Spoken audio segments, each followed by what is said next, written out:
Bom dia, galera, tudo bom? Hoje a gente vai falar um pouco sobre as lesões do manguito rotador. Para quem não sabe, o manguito rotador faz parte de todo o complexo do ombro e a gente vai começar falando um pouco da anatomia deles e dos músculos que estão envolvidos nesse complexo do manguito.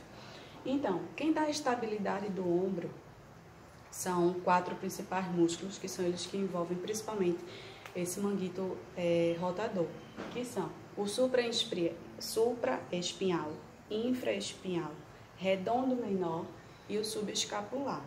Esses 4 músculos são responsáveis pela estabilização do ombro, ou seja, eles que vão concentrar ou segurar todos esses movimentos, que vai conseguir que a gente faça movimentos em certas amplitudes que não ocorra nenhuma lesão, nenhum dano, né?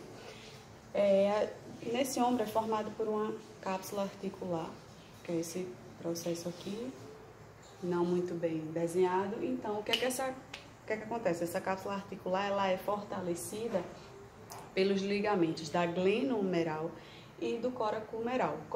O coraco humeral junto do processo coracobraquial, certo? Que é um músculo, e a glena humeral, toda essa parte de conjunto do ombro.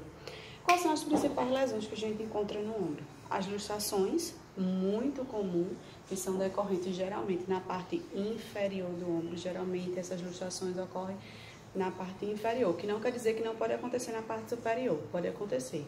Porém, é mais comum na parte inferior, tá? As bursites, acho que quase todo mundo já ouviu falar delas.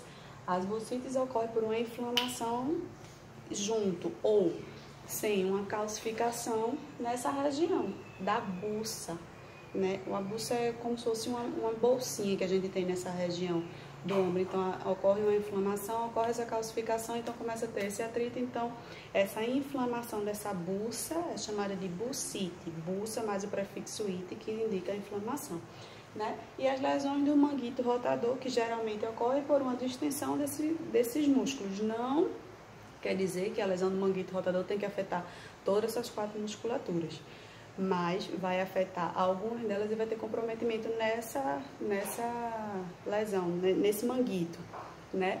É muito comum que ocorra pelo menos em 2 músculos, né?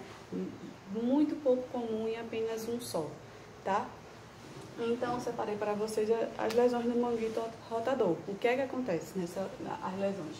É a causa mais comum hoje de dor no ombro.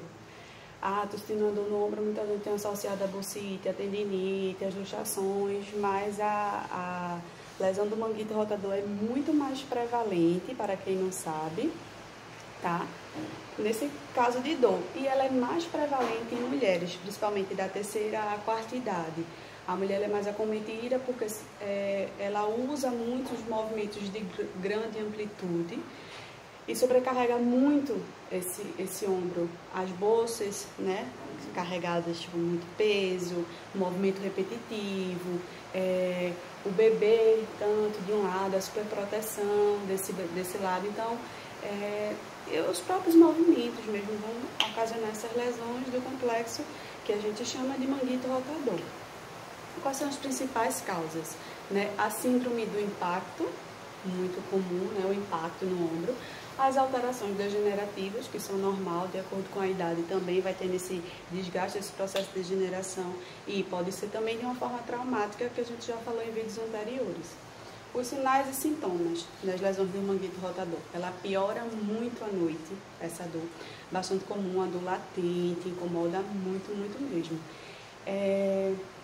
O seu arco doloroso, geralmente, a depender de quais músculos foram envolvidos, tá? Como eu disse a vocês, não necessariamente precisa ter o comprometimento dessas 4 musculaturas, mas pelo menos 2 ou 3 dessas musculaturas elas vão estar, vamos dizer assim, envolvidas, vai estar nesse processo doloroso, né? E houve esse problema para que aconteça essa lesão do manguito. Então, ela vai ter uma incapacitância desse movimento, dessa amplitude de movimento entre 70 graus e 120. Mais ou menos isso, né? Já vai começar a sentir um incômodo significativo.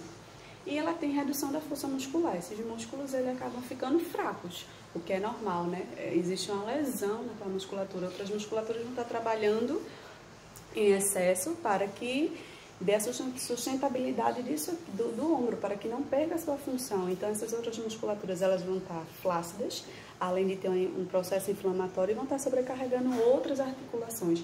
Então, acontece muito que muita gente tem dor ou lesão do manguito rotador, começa a sentir muitas dores na escápula, começa a trazer muito esse ombro para cá e vai ter essa síndrome do ombro congelado. Então, essas musculaturas estão bem aderidas. É importante não só focar nos músculos do manguito rotador, prestar atenção nas outras musculaturas também, tá?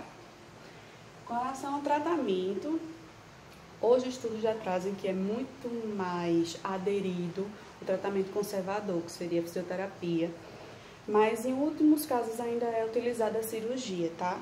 Hoje em dia, antes era mais utilizada a cirurgia e foi visto que não necessariamente precisa ser feita a cirurgia sempre. E aí a fisioterapia no tratamento conservador ela vai trazer diversas fases, dependendo do que o paciente precisa, tá? Inicialmente, o que a gente precisa é diminuir essa fase aguda, ou seja, essa fase de dor, fazer com que o paciente ele tenha uma vivência, uma qualidade de vida melhor, já que aquela dor deixa ele incapacitante e, consequentemente, vai afastar ele de alguns processos laborais, tá? Liberar essas musculaturas que estão aderidas, olhar essas outras musculaturas também que podem favorecer esse complexo de dor. Começar a inserir, de acordo com o que for sendo observado, exercícios ativo assistido, trabalho de propriocepção, trabalho de força, porque, como a gente já falou anteriormente, essas musculaturas estão aderidas. Mas antes de se inserir a força, precisa se entender que a gente precisa liberar algumas musculaturas, fazer trabalho de mobilidade, enfim, vai depender de cada quadro, e lembrando sempre que é necessária a avaliação, tá? Então, as pessoas que têm lesão do manguito rotador, é interessante ver essa busca, pensar um pouco pelo lado da fisioterapia para não ir logo para uma cirurgia, procurar outras atividades associadas à fisioterapia, mantendo sempre em contato, tais como pilates, a hidroterapia, natação, sempre atividades de baixo impacto que possam ajudar na melhora desse complexo e no ganho dessa amplitude de movimento, tá? Então, é isso. A gente vai trazer mais assuntos detalhados a respeito das lesões de manguito rotador. Qualquer dúvida, estou à disposição de todos. E agradeço pela participação de hoje.